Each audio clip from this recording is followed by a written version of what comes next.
atentamente a ver lo que dijo. Y no dijo nada de mis puntos de mi sermón.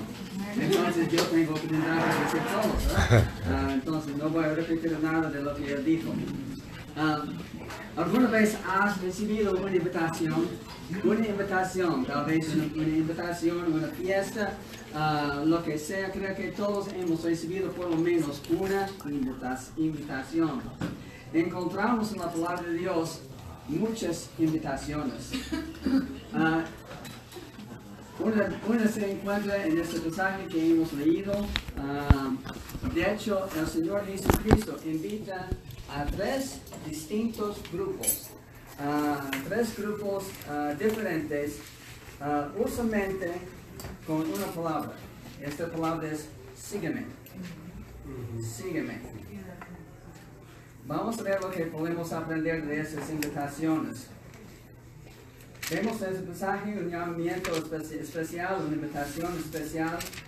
Y en 3 de los 4 libros que llamamos los evangélicos encontramos la historia de un hombre principal que habló a Jesús.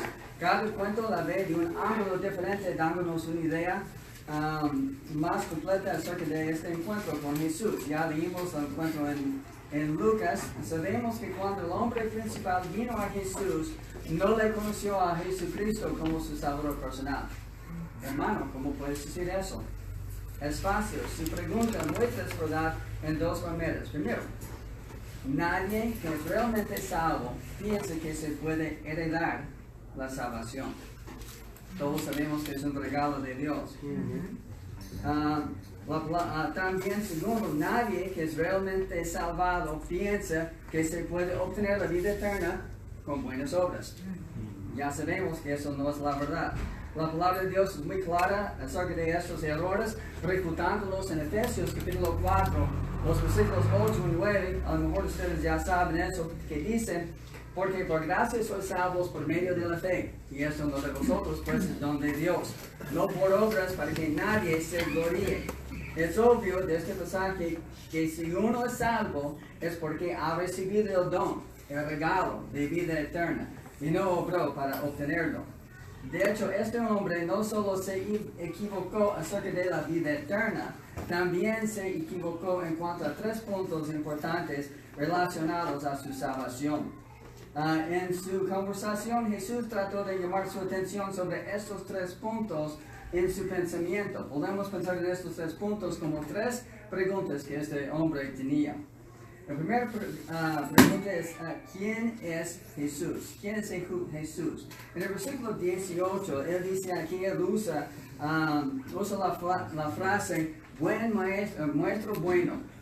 Cuando empieza a hablar a Jesús, probablemente oyó esta frase de otra persona y decidió: bueno, yo voy a usar esta frase cuando yo hablo a Jesús para mostrar respeto. Pero Jesús repite la palabra bueno para preguntarle al hombre: ¿de veras crees que soy hijo de Dios? ¿De veras crees que yo soy Dios? ¿Has considerado que yo soy Dios? Mi amigo, ¿has considerado que Jesús es Dios? Me acuerdo una vez que yo estaba en México repartiendo folletos del Evangelio con algunas personas. Encontré un grupo de hombres allí enfrente de una tienda. Pizzería, dicen aquí, bueno, en una tienda, y ellos estaban ahí y empecé a hablar con ellos, y yo dije en mi conversación que Jesús es Dios. Y uno se puso como: ¿qué? He oído que Jesús es el Hijo de Dios, pero nunca he oído que Jesús es Dios. ¿Dónde está tu iglesia? Y yo dije: ¿dónde está mi iglesia? Y él dijo: voy a venir a su iglesia. Nunca vino. Pero la idea que, hermanos, es que la gente no sabe, no piensa que Jesús sí es Dios. Podrías preguntar: ¿por qué me es importante creer que Jesús es Dios? ¿Alguna vez has considerado las implicaciones de creer que Jesús no es Dios? Creer que Jesús es un ser creado como tú, como yo, significaría que obtener la vida eterna depende por completo de la raza humana caída. Eso es imposible. Alguien dijo lo siguiente: si Jesús es un ser creado, La doctrina de la expiación es sofocada porque solo si Él tiene un valor infinito, puede pagar una deuda infinita ante el Padre a favor de nosotros por nuestras transgresiones contra la santidad infinita. No importa cuál grande sea una criatura, ninguno puede salvarnos del castigo que merecemos. Ninguno puede estar a la altura del valor de Dios. Entonces la salvación solo por medio de la fe en Cristo también es insostenible, porque una criatura no podría salvarnos. Gracias a Dios que Jesús es Dios. Si niegues que Jesús es Dios, te quedas sin evangelio, sin el evangelio. Si no hay buenas noticias para ti, gracias a Dios que Jesús sí es Dios y sí hay eterna salvación en Él. También vemos otra pregunta aquí que podemos pensar, no solamente estos 3 puntos, no solamente la pregunta ¿quién es Jesús? La respuesta es Jesús es Dios. La segunda pregunta es ¿qué es pecado? ¿Qué es pecado? Después de enfatizar que Él es Dios, llamó su atención sobre algunos de los 10 mandamientos. Mira lo que dice en el versículo 20 otra vez. Lucas 18, versículo 20. Los mandamientos sabes: no adulterarás, no matarás, no hurtarás, no dirás falso testimonio, honra a tu padre y a tu madre. Interesante, como Él responde, Él dijo, y todo esto lo he guardado desde mi juventud. Desde mi juventud. La respuesta de este hombre es asombrosa. ¿Cómo es que este hombre podría responder con tanta arrogancia? Respondió así porque pensaba solo en lo exterior, no en el espíritu de la ley. Tal vez este hombre nunca cometió adulterio, pero mira lo que el Señor dice acerca del espíritu de la ley. En Mateo capítulo 5, los versículos 27 y 28. Mateo 5, 27 y 28. Si alguien lo tiene, puede leerlo. Oísteis que fue dicho, no cometerás adulterio, pero yo os digo que cualquiera que mira a una mujer para codiciarla, ya adulteró con ella en su corazón. Bueno, ¿podría este hombre decir que nunca codició, que nunca adulteró en su corazón? Lo dudo. Tal vez, si solo pensara en sus acciones externas hacia los demás, podría pensar, no soy pecador. Pero si hubiera pensado en lo que hacía su corazón, tendría que confesar, soy pecador. Tal vez este hombre nunca mató a nadie, pero mira lo que el Señor dice acerca del espíritu de la ley en Mateo capítulo 5, otra vez, los versículos 21 y 22. Oísteis que fue dicho a los antiguos, no matarás, y cualquiera que matare será culpable de juicio. Pero yo os digo que cualquiera que se enoje contra su hermano será culpable de juicio. Y cualquiera que diga necio a su hermano será culpable ante el concilio. Y cualquiera que le diga fatuo quedará expuesto al infierno de fuego. ¿Podría este hombre decir que nunca se enojó, que nunca maldijo a nadie? Lo dudo. Tal vez si solo pensara en sus acciones externas hacia los demás, podría pensar, no soy pecador. Pero si hubiera pensado en lo que hacía su corazón, tendría que confesar, sí soy pecador. Tal vez este hombre nunca robó a nadie. Tal vez pensaba que nunca había engañado a nadie deliberadamente. Tal vez pensaba que siempre había honrado a sus padres con sus acciones externas, pero había ignorado el espíritu de la ley. ¿Y qué es el espíritu de la ley? Mira lo que dice Romanos 13, los versículos 8 y 9. Romanos 13, 8 y 9.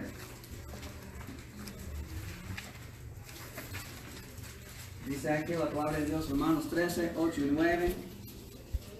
No debáis a nadie nada, sino el amaros los unos a los otros, porque el que ama al prójimo ha cumplido la ley. Porque no adulterarás, no matarás, no hurtarás, no darás falso testimonio, no codiciarás, y cualquier otro mandamiento.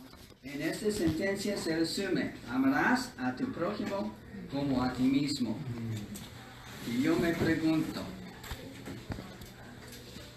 ¿siempre había amado este hombre su prójimo como a sí mismo? Lo dudo.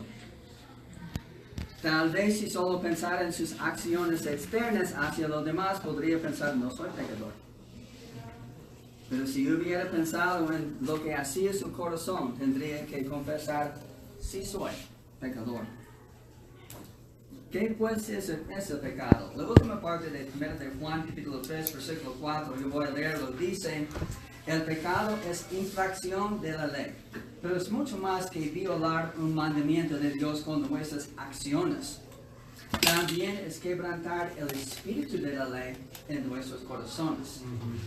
Esto es lo que el hombre principal no entendía. Jesús dijo en Mateo capítulo 15, los versículos 18 al 20, lo que sale de la boca, del corazón sale.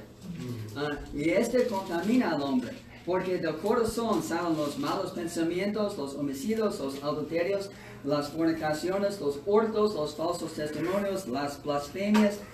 Estas cosas son que contaminan al hombre, los que muestran que somos pecadores. Alguien definió el pecado por decir: el pecado es la falta de conformidad a la ley moral de Dios, ya sea por hecho, disposición o estado. Estamos pensando sobre 3 puntos o 3 preguntas importantes relacionadas a la salvación. La primera pregunta fue: ¿quién es Jesús? El hombre principal no reconoció que Jesús es Dios. La segunda pregunta: ¿qué es pecado? Otra vez vemos que el hombre principal se equivocó porque no reconoció que también es pecado quebrantar el espíritu de la ley en nuestros corazones. La tercera pregunta es: ¿qué te impide ser salvo? ¿Qué te impide ser salvo? Había algo que impidió al hombre principal de ser salvo. Leemos de lo que le impidió en Lucas 18, los versículos 22 y 23. Déjenme regresar ahí, Lucas 18, 22 y 23.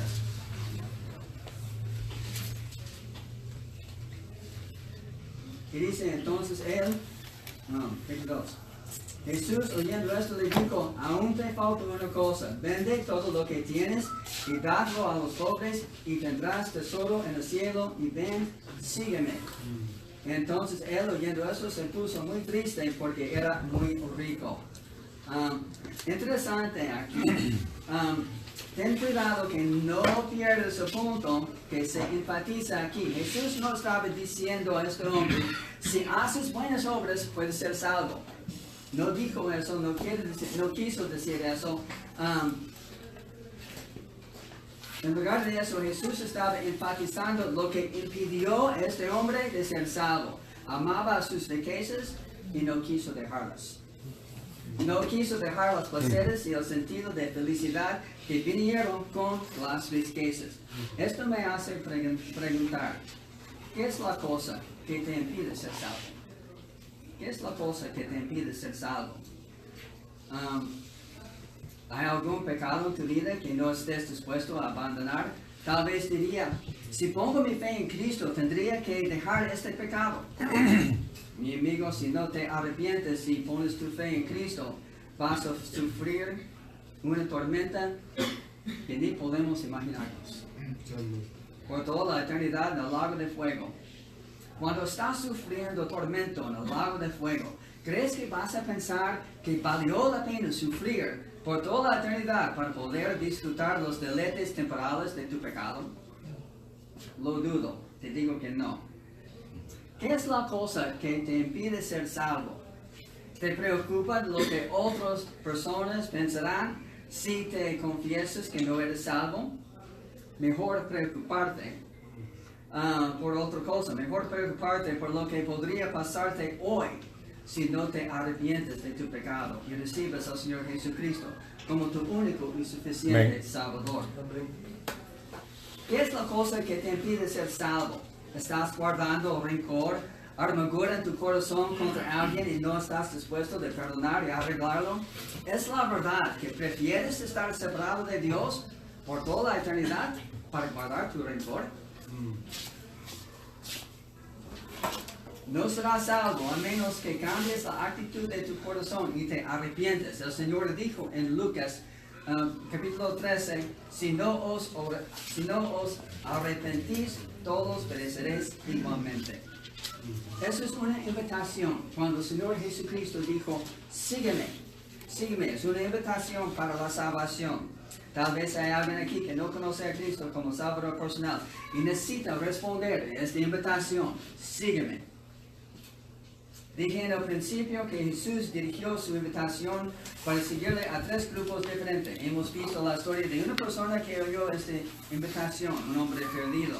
También Dios extiende su invitación a otro grupo, los que han creído en Él. Juan capítulo 8, los versículos 28 y adelante.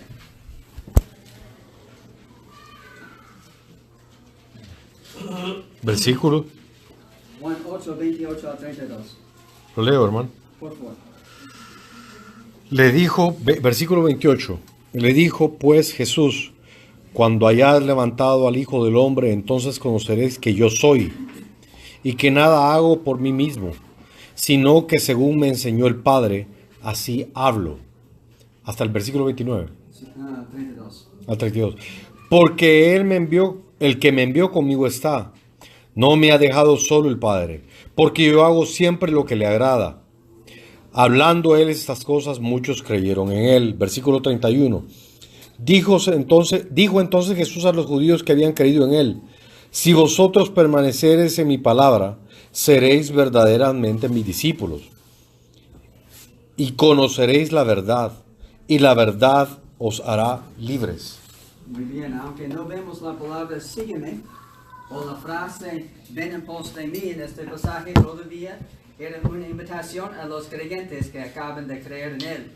También es una invitación para el creyente hoy. Es una invitación a permanecer en su palabra o continuar aprendiendo de la palabra de Dios. ¿Qué está incluido en esta invitación? Podemos pensar primero que es una invitación a ser bautizado. Ya has creído en el Señor Jesucristo, que es el primer paso de obediencia después de ser salvo, bautizarse. Es una expresión externa de tu decisión interna. Al seguir a Dios en el bautismo, estás obedeciendo a Cristo, mostrándole a otros que estás contento de que Él es tu Salvador. Así como el niño de las bodas identifica un esposo con su esposa.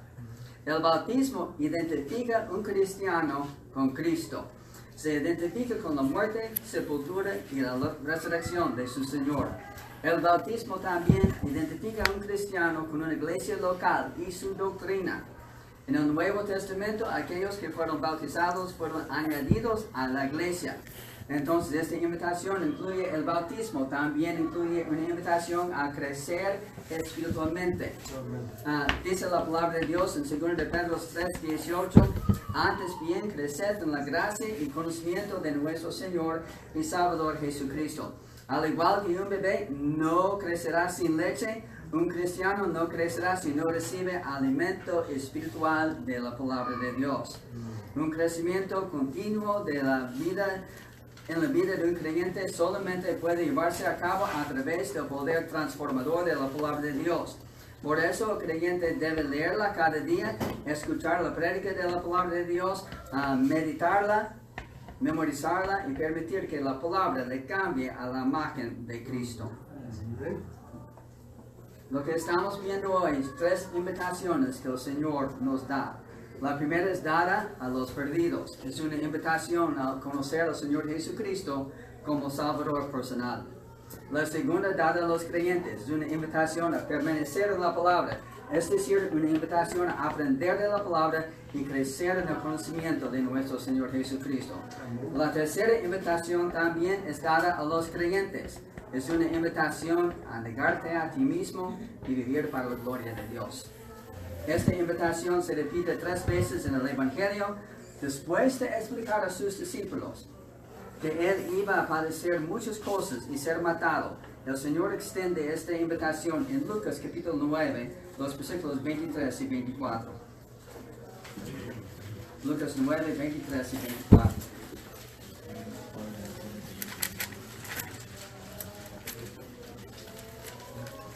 Y decía a todos, si alguno quiere venir en pos de mí, niéguese a sí mismo, tome su cruz cada día y sígueme, porque todo el que quiere salvar su vida, la perderá, y todo el que pierde su vida por causa de mí, éste le salvará. ¿Qué significa negarte a ti mismo? Para contestar hay que entender lo que significa la frase todo el que quiera salvar su vida. En el huerto de Edén, Satanás tentó a Eva con la idea de hacerse igual a Dios, de tener un yo independiente de Dios y conocer el bien y el mal. Fue ese yo el que trajo destrucción y ruina al mundo. Ese yo es el proceso de tener la vida a nuestra manera, a satisfacerse a uno mismo.